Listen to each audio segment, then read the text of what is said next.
Looks like we've got quite a few people still getting logged in, but in the spirit of keeping things moving, I'm going to go ahead and get started here today with our housekeeping announcements and introductions. So first, thank you very much for taking time out of your, I'm sure, busy schedule to join us today. I'm excited about this content. We presented it several times in the past and gotten a good feedback around the insight that we deliver here. So my name is Christopher Cruz, and I'm with the marketing team here at InterVision. As you may be aware, InterVision is a strategic service provider with over 25 years of experience helping organizations innovate through the transformational power of technology. Today we're going to be specifically focused on our disaster recovery component of our business. And the session is going to be all about a workshop to help you build a more comprehensive disaster recovery runbook. But before I get into that and introducing our speaker, I'd like to just get a few housekeeping pieces out of the way. First of all, we'll be using the Q&A functionality. So you may notice that your microphones are muted for today's webinar, but you can use either the chat functionality or the Q&A functionality to ask any questions you might have. And I'll find opportunities between transitions in the deck to make sure that we get those questions out there. So please do not hesitate to ask any questions you might have as they come up. Secondly, I'll be conducting a few very high-level polls of this audience today. You'll see those appear on the right-hand side of your WebEx window. Your participation is greatly valued and appreciated, so please take a moment to take part in those polls. And lastly, at the end of the webinar today, before end of business, you'll get an email with a recording of the webinar and an opportunity to get your hands on some templates and other materials from InterVision that might help with your development of your recovery runbook. So if you have any questions or you'd like the recording, that should be coming via email shortly after the event is over. So with that, I'd like to get things kicked off and introduce today's speaker.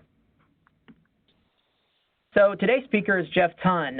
He's an information technology author and thought leader with over 30 years of experience building successful IT departments. For over a decade, Jeff has served as the Chief Information Officer for Goodwill Industries of Central Indiana and Lathe Property Group, as well as over 14 years in various technology roles with Thompson Multimedia, formerly RCA. In those roles, one of his big challenges was developing a comprehensive disaster recovery strategy, which he'll talk about a little bit more. In his current role at InterVision, he's the Senior Vice President of Product and Strategic Alliances. And in that role, Jeff drives the company's product strategy, the service vision, and the strategic approach. On top of all that, Jeff is the author of Amplify Your Value that just came out in 2008, and is a frequent keynote speaker on topics related to the evolving IT landscape and the changing role of the CIO. So, Jeff, I'll go ahead and turn things over to you so you can get it kicked off. It's 3 a.m. You're snuggled down deep in your bed, sound asleep, and you're in the midst of a dream of hitting the game-winning shot at the buzzer to send your team into the Sweet 16. You slowly wake up and you're realizing that buzzer you're hearing is actually not the game-winning buzzer. It is your cell phone. It is blowing up. Blearily, you reach for your glasses, put your glasses on so you can read your phone, and you realize that dozens and dozens of alerts are coming off the IT system. Red alerts, systems down. You also notice that you've missed a call from your boss. What's your next move? And no, updating your resume is not an option. If you have a comprehensive ITDR runbook, you know what your next move is. In today's webinar, we're going to talk some about objectives and insights about why you need this runbook and what it does for you. We're going to spend the meat of our time together talking about the runbook itself. And Chris mentioned that there are templates available, and you'll be able to see as we progress through this workshop how it will relate to the template when you receive it later. And then at the end, we'll wrap up with some more information about Bluelock Solutions, a part of the InterVision family. and talk more about what we can do to help you with your ITDR needs. So let's jump right in. It sounds pretty basic at its simplest form. The primary objective of an ITDR runbook is to help make sure that you can recover your IT systems within the time that you've agreed to with your business, the recovery time objective. So the whole process is intended to make sure that you can meet your obligations and recover your systems. But there's a couple of other things that come out of a comprehensive runbook. It helps you define roles and responsibilities throughout your organization of who's in charge of doing what, who's responsible for which tasks. It may include responsibilities outside your department into the business departments and what their role is within the ITDR recovery, and it may delineate, or it should delineate, vendor responsibilities.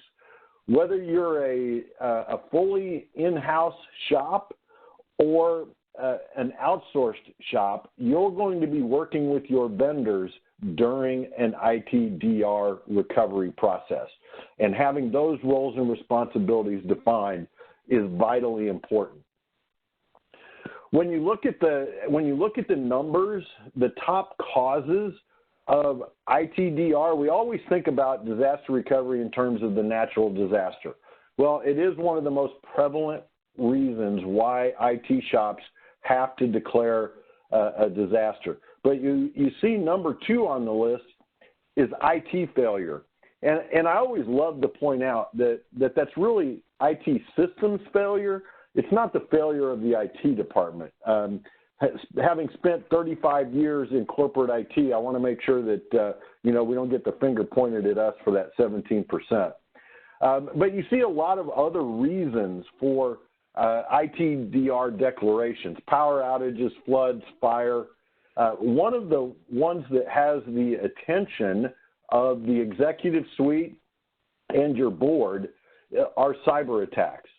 Many disaster declarations are done to recover from a cyber attack, such as ransomware or other type of malware.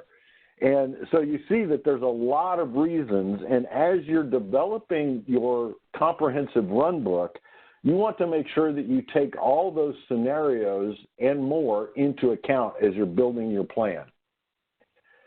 When you think about what, in essence, what a runbook is it's really about data protection. You've got the responsibility to protect the corporate assets, and one of those assets is its data. And so you're going to use a variety of methodologies to protect that data, whether it's saving it for e-compliance, e-discovery or compliance reasons. You might be doing backups, snapshots. Today's technology allows replication, all the way over to availability. In other words, always on, always available. And then it's also part of your DR and business continuity plan. And we'll talk about where ITDR fits in that plan. But you need to get beyond thinking about just backups to protect your data. Your data is everywhere, and you're going to need different methodologies to protect your data depending on the speed at which you need to recover those applications, where the data resides. All of those begin to take part in how do you decide what solution to use where. When you think about the solutions that are available, you have backups on the left side of this slide all the way over to active. And this is really a measure of the speed at which you can recover as well as the point at which you can recover. So we'll talk a lot today about RTOs, recovery time objectives, and RPOs, recovery point objectives. An RTO is how long it takes you to recover from the moment of declaration to the time you turn it over to your end users. Recovery point objective is how far back in time do you have to go to get a good restore. If you're thinking about backups, traditionally those are done once a day. So your recovery point objective is going to be somewhere around 24 hours. In the middle, you have DRAS, which is disaster recovery as a service, typically using cloud-based targets to replicate your data to and your application set to. Those replications are more continuous, so recovery times are shorter, and recovery points are drastically shorter. All the way over to the far right, where you have active-active, and that can be very, very expensive to build your applications where they're truly active-active, where they're writing to two geographically separated data stores simultaneously. In order to be pure active-active, those data stores have to be within about 90 miles of each other for the latency to be tolerable by most database engines. But we also like to talk about active-active infrastructure, where you've got hot infrastructure sitting there running, ready to take the application load when you need it. Not pure active-active from an application perspective, but about as close as you can get without re-architecting your data. What we're going to be focused on today is playbook development, but you see that playbook development is one part of a comprehensive business continuity DR planning process. It really starts with the business requirements over there on the left, and goes into how do you build the project to develop your DR process, build your playbook, and then you get into that iterative process where you're continually testing, you're managing the health of your DR environment, you're managing the operations of it, and you're updating your playbook. So that this constant updating process, cyclical updating process, so if you need to declare an event, you're using the most up-to-date and current version of your runbook. And I'll add that you'll hear me use runbook and playbook interchangeably. And traditionally, you've probably heard the term runbook. This is the instruction set that you follow when you declare a disaster. This is the steps you take to recover from it. That's your runbook.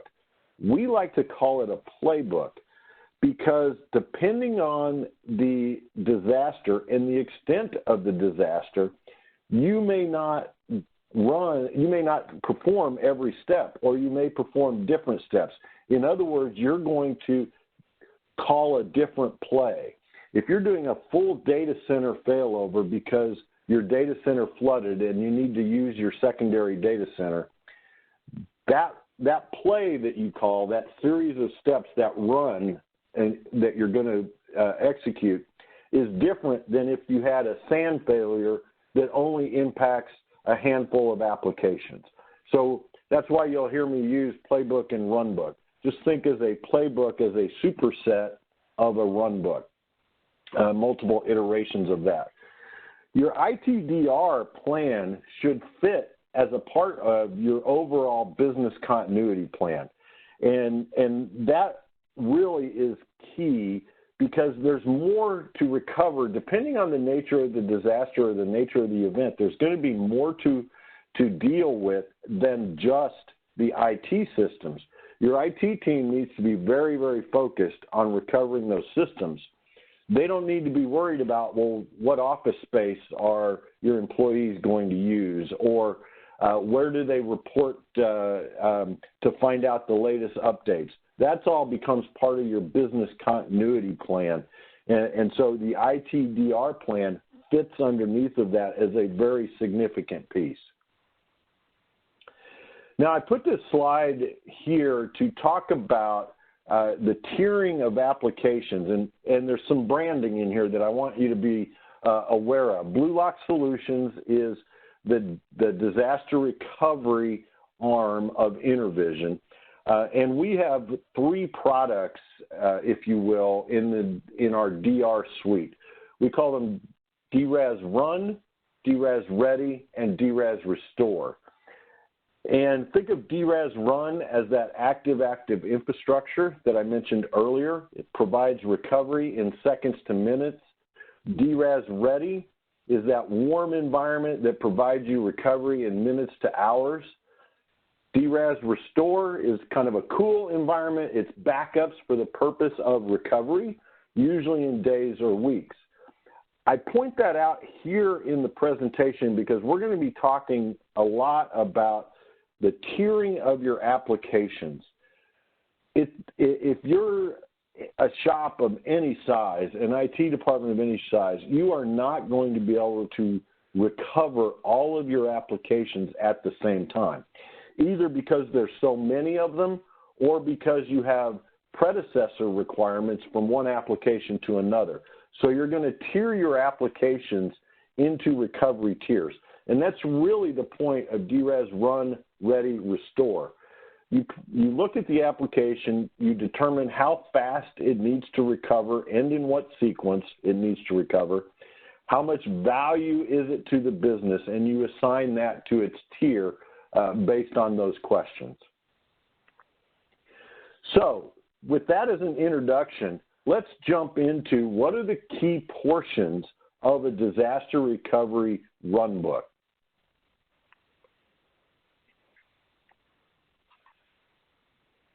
As just transitioning, just a quick heads up, I did open a poll. Your participation is definitely valued. Go ahead, Jeff.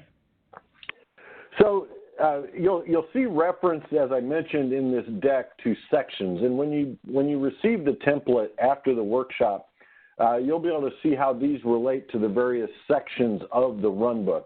What we want to do today is highlight the key components that go into a runbook. The first one, the general environment information, it sounds fairly straightforward, fairly basic, but where are your data centers? Where is your data? What are the data centers that you need to be able to coordinate? Both your primary data centers and your secondary data centers, whether that's a cloud or whether that's your location on the West Coast. This particular example, this client has some colo equipment.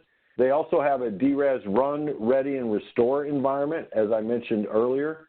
Their primary data center is in San Francisco, and they are going to recover to Indianapolis, Indiana. That's the scenario.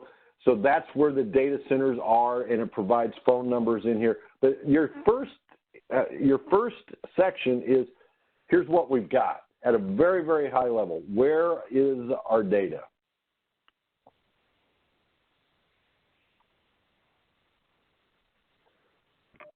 Jeff, as you're transitioning to the next subject, we had a question come in.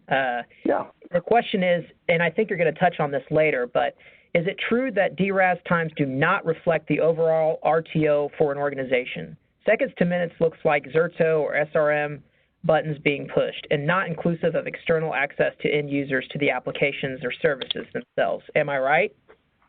That is a great question, and yes, you are right. We do have a slide on that later. It's a concept that we like to call true RTO.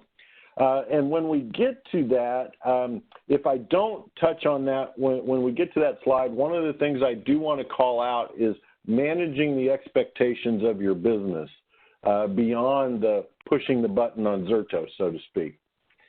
The next section that I want to talk about is revision history. This is a very, very important section. I know IT folks typically don't like a lot of documentation, but revision history is one of the key pieces to keep updated in your playbook or your runbook so that you know everybody that's involved is working from the latest revision. So keeping track of the revision, the date, who made the changes, and a high-level description of what they changed is very, very important.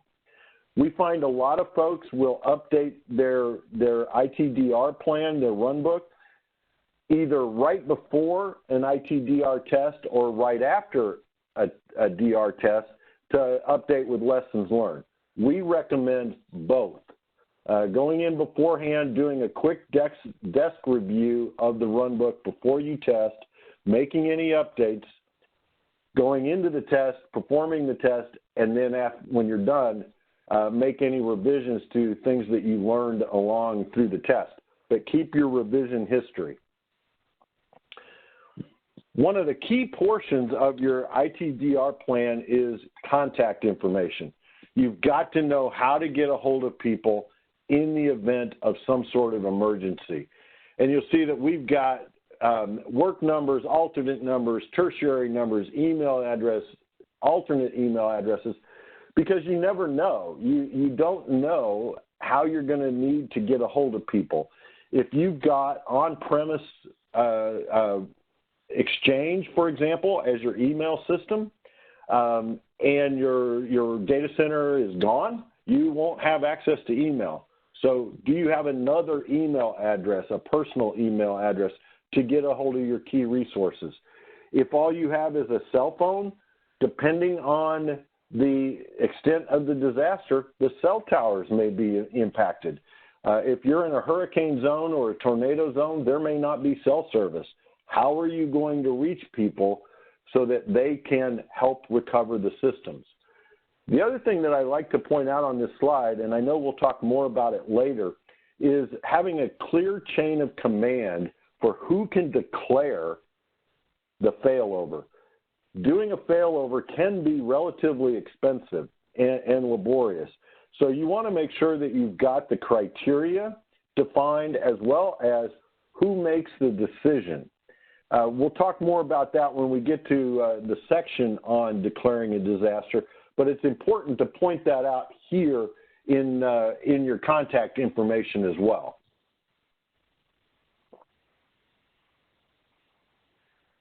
Section 4, I love to talk about a picture is worth 1,000 words. This is your high-level diagram of your production environment and your DR environment. Where's the data flowing? How's it going to flow during a replication? How's it going to flow during a test? How's it going to flow if you have to declare? Where are the firewalls? Where are the load balancers? I will say that a network engineer is not going to be able to pick up this diagram and build your network. It's not that detailed. It's that high-level picture so that at a glance, you can zero in on where there may be issues or where you need to pay particular attention. So this is that high-level diagram that shows you that. And as you're building this and really the rest of the plan, here's the thing that you have to keep asking yourself is what assumptions am I making because I know this stuff cold? You may not be the one that's executing the recovery for a variety of reasons. So if you're not there, can the next person pick this up and perform the recovery? Where you want to get eventually is that someone non-technical can pick this up and pretty much do the recovery. I know in a previous life I was CIO for an organization here in central Indiana, and we got to the point where our CFO executed the recovery. Now, he had some coaching from our systems engineers, and we were sitting right there with him. But that's how detailed you want these plans to get over time. And you have to keep asking yourself, what are the assumptions? What do I know that the next person isn't going to know, and make sure that that's written down. A great way to do that is through a succession of DR tests, have the person that authored the plan predominantly do the recovery. The next time you test it, have somebody else do the recovery and pretend, if you will, during that test that the person that authored the plan is not available. They're not there to ask questions. So if the person executing the plan has a question, all they can do is write it down and go forward. Then you go back and you see what those questions were and you document the answers so that in the future you've got that. So it's an iterative growing process. Now, I said a picture is worth 1,000 words. The rest of section 4 is the 1,000 words. This is where you describe the picture. Again, you're still at a fairly high level. but you're going into a little bit more detail and explaining this particular data center has a colo, it stores these applications or these servers. This environment has our payroll system and our HR system. This environment has this. So if you've got multiple data centers that you're concerned about, this is where you break those down based on your diagram and describe what's in there. So that, again, someone can pick this up, look at it, and understand the environment that you're trying to recover. Section 5 is where we get into the solution tiers, and this is what I was talking about earlier about run, ready, and restore. Think of the tiers as how fast do you need to recover specific applications and in what sequence do you need to recover them. So tier 1 might be active using native replication. Again, using Exchange as an example, you could have, using Exchange DAG, you could have replication going on within Outlook between two different data centers. Your primary Exchange servers are in your primary data center, but DAG is replicating that data constantly over to the other site. So when you do a failover, you basically change the networking to point to that as your primary instead. So that's tier 1. These are the things that I need to recover in seconds or minutes. Tier 2 are that middle tier, those valuable applications that you need to recover somewhere between 4 to 8 hours. You can recover some things faster, but as you'll see when we talk here in a second, that's not always feasible depending on how many applications. But these are the applications that you need to operate your business. Tier 3 applications are those applications that you can live without for a day or two. A great example, we all love to get paid. We all love our payroll systems. But in reality, you really only need payroll on payday. Yeah, you might be capturing time and things throughout that you've got to catch up. But if payroll is one of your tier 3 applications, you can probably go a day or two without having your payroll system live and active. So you're really looking at a value proposition on those applications. What value do they bring to the organization? And how it becomes a value versus cost, right? The faster the recovery times, the more expensive it is going to be to maintain that recovery solution versus the slower, the tape-based backups are going to be your lowest cost solution. So assign the value and assign the priority based on your business needs. We like to, you might want to do a study with your business where you're going through these business cases and talking to them about their applications and trying to assign priority. If you're wanting to do things a little bit faster, we can also use, instead of a business impact analysis, we can use what's called a business impact understanding, which is it's IT's view of the priority and the value of these applications, because you know your business pretty well. And you can probably get pretty close to assigning out the sequence of the applications based on their value, just knowing the applications and knowing your business. So whether you want to do a full-blown business impact analysis or you want to go forward with a business impact understanding, those are two different options as you start to tier out those applications. Now, the question earlier pointed to true RTO, and this is really a very important concept, because you'll see when you're looking at specifications on products like Zerto or Veeam, and I'm not knocking them in any way, they are fantastic tools, but they'll say, oh, recovery in 15 minutes, recovery in 5 minutes.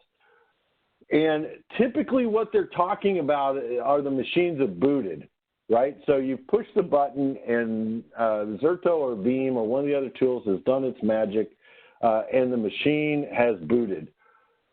But what that doesn't include are the applications being started, validating all your security is in place, checking the data to make sure it's accurate and recovered, checking to make sure things were actually recovered in the sequence you thought they were going to be recovered to, and providing user access via networking. Those are all things that end up going into the true RTO.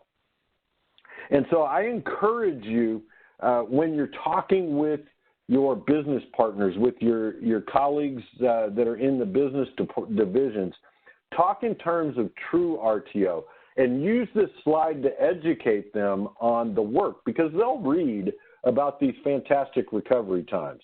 And you need to educate them on the rest of the work that goes into this.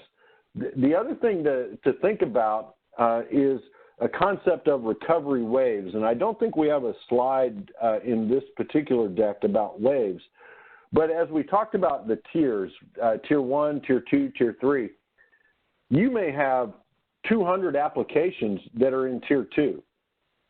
The technology exists to be able to recover those 200 applications basically all at the same time.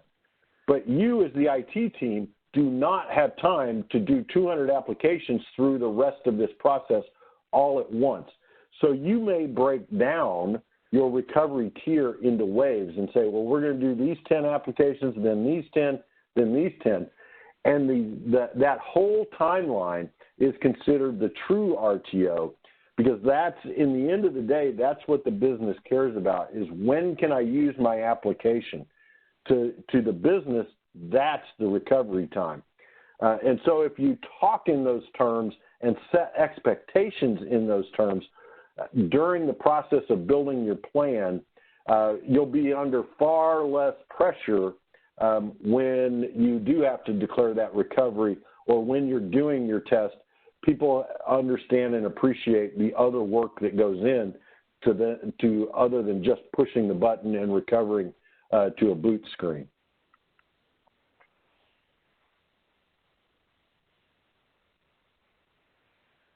Section 6 is where you start getting into more of those special circumstances. We call it the special environment notes, but these are the things that are specific to your organization, right? That you may have two identical businesses that are down the street from each other running the same set of applications, but they're going to be configured slightly different. You may both be running ASA firewalls, or you may both be running a specific accounting application, but it's going to be different. This is where you enter in those specific instructions for your environment. What's different? What's going to trip somebody up? What's going to be different in a testing scenario versus a real disaster declaration? What are the differences? How are there going to be different ways for the end users to access the environment in a test versus production during a production failover? How about a partial failover versus a full failover? What's going to be different to access a single application that's running in a second data center versus every other application that's still back in your primary? So you're going to document those details in this special environment section. Again, thinking in mind that you may not be the person that's doing this recovery, what's the next person need to know in order to be successful? Then Section 7 deals with what are the links and how do you access the environments? Where are the logins? How are the logins protected? But how can people get to them in the event of a disaster? One example that I've used in the past is we've kept them on a thumb drive. They were locked in a safe in our DR data center, and you know, the first thing that the team did when we declared a disaster and they showed up at the data center, the secondary data center, was they opened the safe and got that thumb drive out that had all the credentials on it. One of the great things that you need to test during your testing cycle is, are those logins up to date and current? so that people can log in. You may use something a little bit more digital. You may use an online service like LastPass or one of those that protects those logins, but somewhere you need to document how do you get to it so that someone can get to those logins and run and execute your recovery. The example that we give here is many of our clients use Bluelock Portfolio to store their disaster recovery plan on because it is secured. It has multi-factor authentication and a lot of other things related to it. And so it's in a protected environment, and they may use that to store some of their login so that if they're doing a recovery, they know they'll have access to that recovery, to those logins. Section 8 is the meat. If you recall when I was talking about playbooks versus runbooks, we encourage you to have multiple Section 8s. You may have a Section 8A, B, C, and each one of those are going to be different plays. So think of this Section 8 as your high-level checklist. These are the activities you're going to go through and the sequence in which you're going to go through them to recover your systems. They're not detailed instructions, they're more checklist. They will probably refer to an appendix that has the detailed instructions. In that way, when you have Section 8A and Section 8B, and they both tell you to start server XYZ, the instructions to start XYZ are only documented once in the appendix. You don't need to maintain it in two different locations. So these will be your plays. And you think through that pie chart that we had at the beginning of the different types of disaster scenarios. You think through full failover versus partial failover. Those all become scenarios or plays that you can call if you're faced with that 3 a.m. phone call. So you write Section 8A and its list of instructions, Section 8B, et cetera, till you've covered the gamut of the likely scenarios that you may be faced with. We like to recommend that you start with a full data center failover so that you're covering everything in that first pass and you're testing that first pass. And then as you get more mature in the process, you develop 8B, 8C, 8D, et cetera.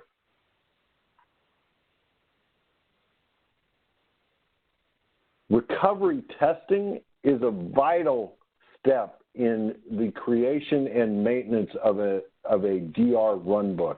You have to be able to test. This is where you learn what's working and what's not working.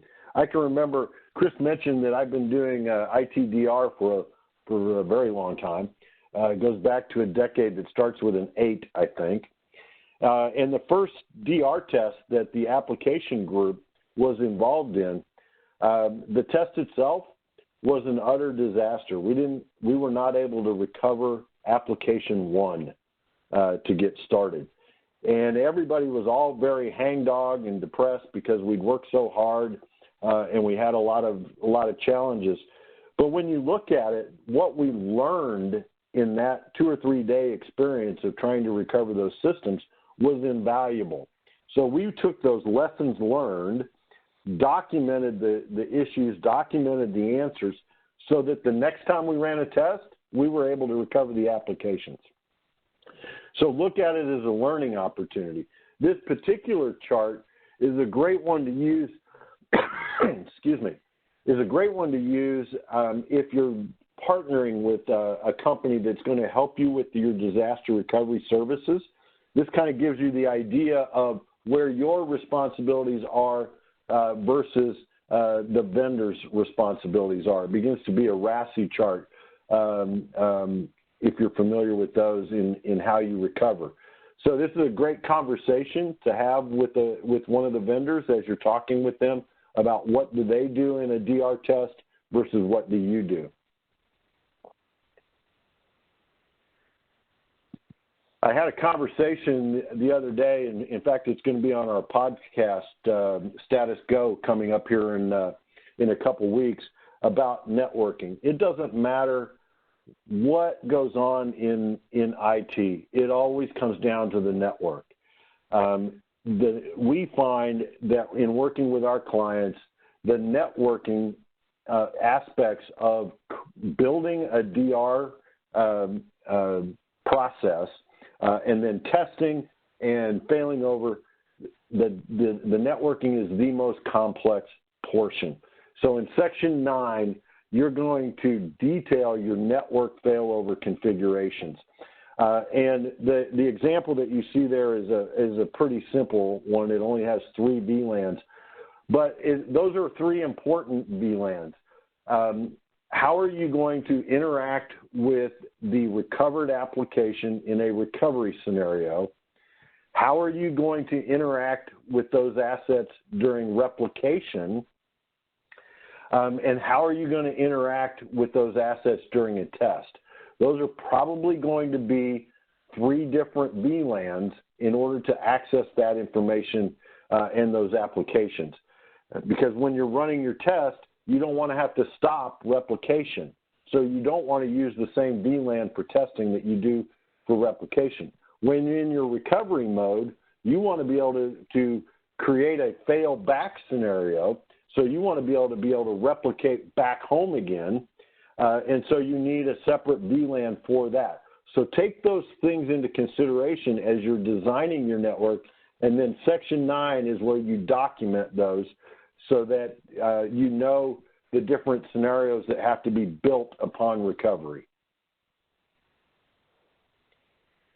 Section 10 gets into the recovery order of your servers. What sequence do they need to recover in? As we've mentioned, you've got recovery tiers. You may have recovery waves. But even in recovery waves, what sequence do I need to recover these servers in? They may have dependencies upon one another. So this is where you build that out and you specify these are the servers, these are the sequence. The instructions to actually boot those servers are in your appendix. The checklist is in Section 8, but this is the boot sequence that you need to be sure those servers follow. One of the aspects that sometimes gets forgotten when you're talking about ITDR is security. Security is on the top of everybody's mind, but most of the time you're thinking about your production environment. If you are replicating your data to a secondary data center, whether it's a cloud-based data center with InterVision, whether it's AWS with InterVision, or whether it's your own second data center, you've got to protect those assets like you would production. Is the data in your second data center protected? Is there antivirus? Is there firewall? Do you have intrusion prevention? Do you have multi-factor authentication? What are those things that you need to protect those assets with, even if they're at rest and just being stored? They're not hydrated VMs. You still need to think about protecting them. When you declare in that unlikely circumstance that you have to declare, what security features are available to you to secure that like production? I put a list up here of the various security services that InterVision offers so that you can think through, oh yes, we've got firewalls, we've got antivirus, is that available to us if we recover our systems? Is our antivirus system available? OS patching, can we still do patching to keep current? You may be living, if you will, in that second data center, in that recovered data center, for weeks or months, depending on what the disaster was. You need to protect your data when it's there, everywhere from patching to DDoS mitigation and everything in between. So make sure that you've got those capabilities wherever your second data center is. Another piece that seems to be forgotten a lot when you're thinking about your ITDR plan, everybody thinks about failover to the secondary site, wherever that is, but we don't take time to think about failing back. So Section 12 is where you document the process to failing back to your production data center. How are you going to do it? It's better to think about it in advance than trying to think about it under the gun when your business is ready for you to move back into your primary data center. Think through the steps that you will need to do. How will you get the data back? If you're using replication technologies, how long will it take you to reseed all of that data? It may have taken you, when you originally built your DR environment, it may have taken a couple of weeks to seed that data in your data center because of the terabytes of data that you have that you're using. You got to build that into your plan to migrate back. You're gonna have to reseed the data again in your production data center. Take those things into consideration and document them in Section 12. Section 13 I alluded to earlier when we were talking about making sure the contacts are documented. How to declare a disaster. This is very important. Who can declare a disaster and what are the parameters?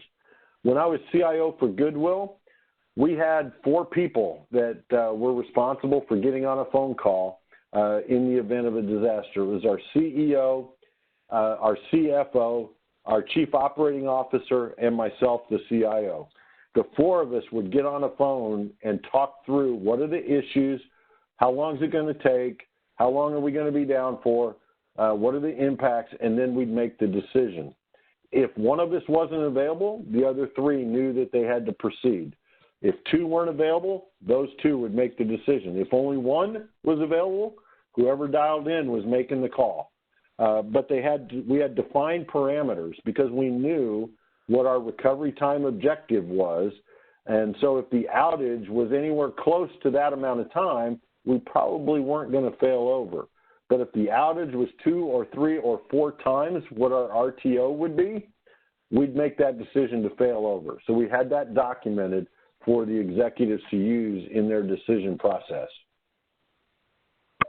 I had another question pop in, Jeff.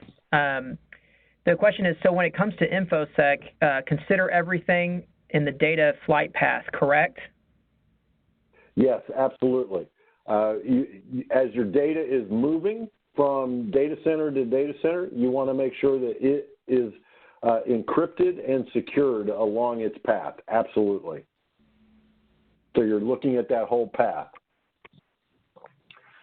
InterVision bundles all of this together into something we call recovery assurance, because we believe if you're doing all of these things and you're doing it with a partner like InterVision, you can be assured that your systems can recover. We prove it. We prove it every time we run a test with you that your systems can recover. So it's end-to-end from business requirements to event management, that recovery assurance, because we're doing the playbook development with you, we're guiding your tests, we're managing the health of your environment, and we're operating the DR environment. All vital pieces. If you're looking at disaster recovery as a service, as a potential for your DR plans, there's 3 primary types. Self-service, where you get a set of tools that you can use to replicate your environment and probably a target environment. Assisted, where you get additional templates, additional help, and there's a professional service organization that sits ready and willing to help, or a fully managed, where your partner is managing the environment and doing the majority of the heavy lifting and managing that. We have a great ebook available on our website called The Ultimate Guide to DRAS. It's non-sales, so it's more educational for you to understand what are the different options and what are the things to be asking as you're going through that process of evaluating different types of DRAS vendors. So I encourage you to download that ebook as well. Another great tool, and I'm going to breeze through some of these slides here, but this is another great tool to talk as you're evaluating disaster recovery as a service vendors. What's your role in the build out of your DR environment, the testing of your DR environment, and the declaration event? What's your role versus the vendor? These few slides give you a great picture of two experiences that we offer in DRAS. We offer assisted, which is our professional services are sitting in the background. We help you build out the environment, and then we turn the keys over to you, so to speak, to run and update. But we're there ready, willing if you need us, versus a fully managed where our network operations center is managing your environment, watching it on a constant, continuous basis, and helping to make sure that you can recover at moment's notice. But there's different pieces all the way from playbook development, as we've been talking about, the operations or the ongoing operations of your DR environment. Health management, is it within your budget? Are you able to recover? Is it secure? Are you compliant? All the way to testing, can you do on-demand testing, full exercise testing? Do you have project management available to help with that test? Some of the tests can be pretty involved. And then what's the commitment on the part of the vendor? Do you have SLAs in place? And we'll talk more about those in a moment. But these are all things to think about as you're thinking about building your DR runbook and potentially partnering in a DRAS scenario. So I want to spend a few minutes before we open it up for Q&A talking about InterVision. Many of you may have known us as Bluelock. We are now InterVision. InterVision acquired us almost a year ago to date. And one of the things that does for you is we're now part of a broader family, a broader solution set. And we can bring together a wider array of solutions to help solve your problems or issues that you may have. When you think about disaster recovery as a service, and you think about, gosh, we need to have some of our assets in a colo environment near the cloud where we're going to recover, and we need someone to manage those assets. We have managed services that we can provide. You need a broader array of security managed services. We bring that to the table as well. So we're able to talk much more complex environments and even better solutions to make sure that you can recover your environment as part of the InterVision family. And we go well beyond disaster recovery. We also, as I said, do managed on-premises IT managed services, cloud. We're very heavily into AWS and Azure and can help you in those areas as well. At a glance, we're a much larger company than we were before. We're up to, I think, in excess of 350 employees now. We continue to grow. This gives you an idea of the scale that we have that we can help you with. From a Bluelock Solutions perspective, who we are is we are expert, flexible, and proactive. And many companies are going to say the same thing, but we have over 12 years of experience managing production IaaS clouds and doing disaster recovery. We are technology agnostic, so we can bring solutions to bear to help you recover. You may have 90% of your machines are virtualized, but you've got that one AI Xbox sitting over in the corner. We can help you with that too. We can put together solutions to help solve your DR problems across the board, not just your virtual machines. And we're proactive. We're 24/7, 365, always there, ready and willing to help in your environment. You see along the bottom some of the firms that we partner with. The industry has recognized us as being one of the leading companies in disaster recovery as a service. Gartner and Forrester both give us high marks. But even more important than that is what our customers say about us.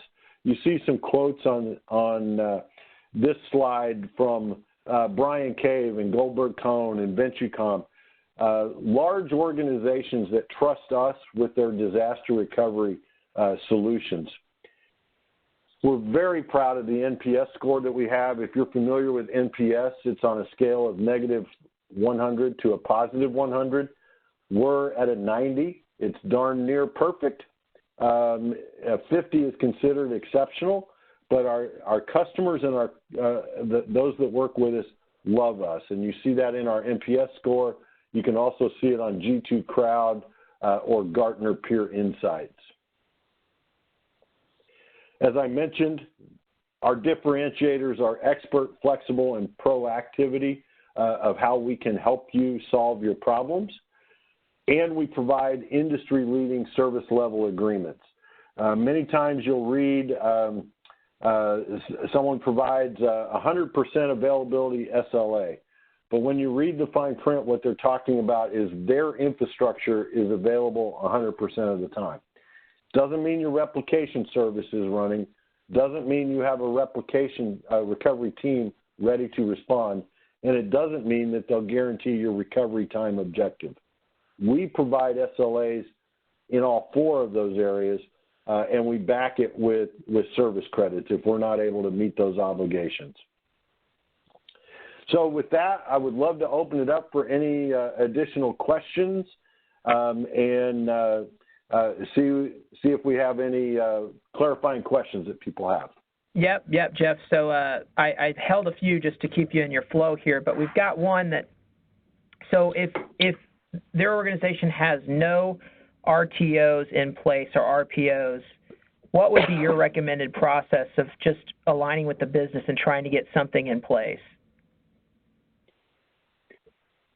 I would say the best way to start is for IT to sit down and document what they know. You know, do you have an application portfolio that's up to date? So that would be step one, is making sure that you've got all of the applications listed. And then I'd go ahead and break it into tiers based on what you know. You're going to know whether there's some technical dependencies on applications. So start there, but also start assigning priorities. Then what I would encourage you is, if you have an IT governance council, I would go to that governance council and meet with them and talk about, here's our straw man, here's our proposal for the priorities that we think we need to have. Let's talk about where we're right and where we're wrong. If you start from a total clean slate, it's likely to be chaotic. If you don't have an IT governance council or something like that in place, I would call a meeting with the heads of each of the businesses and go through the same process. We offer, as well as many other firms offer, an assessment where we'll come in and guide those conversations, called a business impact analysis, that will take you through the exercise of putting value on the application, calculating the cost of downtime, those types of things. And so you could do that, or you could do it internally as well. But that's where I'd start, is what does IT know about the application set, and put forth a straw man as a starting point. Great, thanks, Jeff. What about organizations that have data in multiple locations? They maybe have something in public cloud, they have their own private cloud, they have on-prem. How do you go about addressing all that in your Runbook? That is a great question, Chris, and many, many organizations are in this position now. Hybrid IT is where we're all headed. If we're not there yet, a lot of shops are already there. So if you remember way back at the beginning section, I talked about document where your data is, where are your applications. So you're gonna document that in that section. Hey, we've got these applications that are running in AWS. We have these applications that are SaaS-based.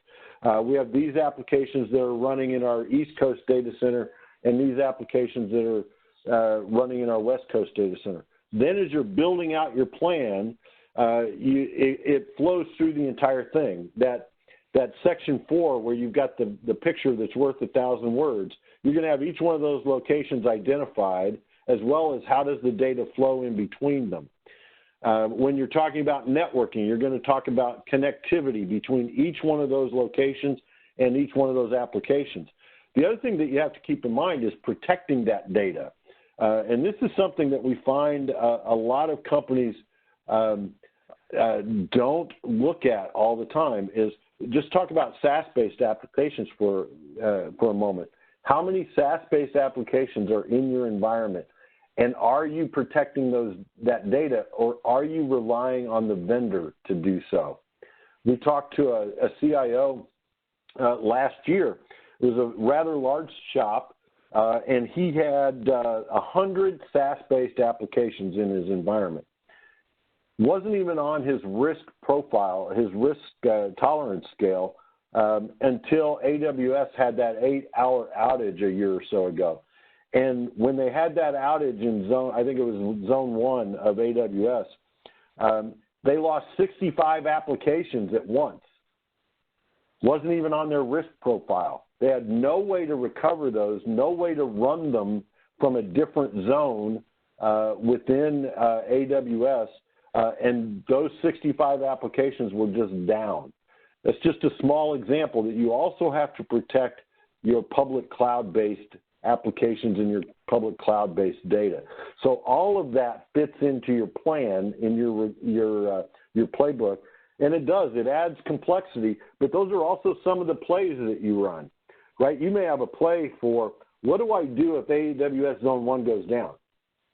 That may be one play that you do. There may be another play that says, hey, I've got a data center on the East Coast and a data center on the West Coast. What do I do if just the West Coast data center is impacted? So all those end up being different scenarios that you run. Great. Thanks, Jeff. And, you know, that takes us just a little bit past time, so I appreciate everyone sticking around. Again, you'll receive an email with the recording of this event and the slide deck as well, as also with the opportunity to get some templates and additional materials if you're interested in that. So if you have any questions or any concerns or would like any additional information, you can feel free to respond to that email you'll be receiving. So again, thanks everyone for attending, and we hope you found today's information valuable.